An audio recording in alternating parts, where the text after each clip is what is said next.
Magandang tanghali, kumusta po? Narito po ulit ang update natin para sa lagay ng ating panahon ngayong tanghali po ng May 29, 2024 na kung saan sa ngayon ay patuloy na po ang paglayo ng bagyong si Aghon at nasa silangang baybayin na po ng extreme northern Luzon about 526 km east of Basco, Batanes. Nataglay pa rin ang lakas ng hangin na maabot hanggang sa 185 kilometers per hour habang patuloy pa rin ang pagkilos nito pa northeastward sa bilis na 15 kilometers per hour. At bukas, tuluyan na po yan na makakalabas sa ating area of responsibility.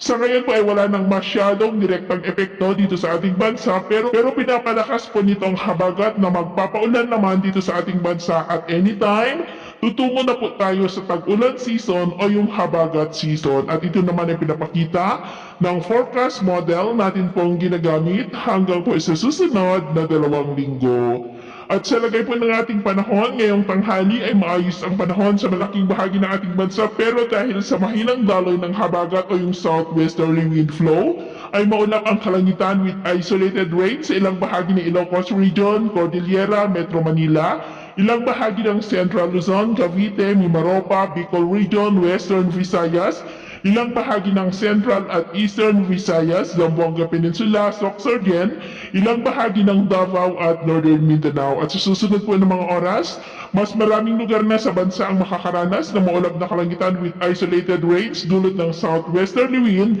lalo na po sa kanlurang bahagi ng ating bansa. Ingat po tayo sa posibleng banta ng mga pagbaha at pagguho ng lupa dahil posible pong malalakas na ulan sa ilang bahagi. At sa atin naman pong mga baybayin, iwasan po muna natin ang papalaot sa silangang baybayin ng Northern Luzon dahil nandyan pa rin si Bagyong Aghon na magdudulot po ng maalon na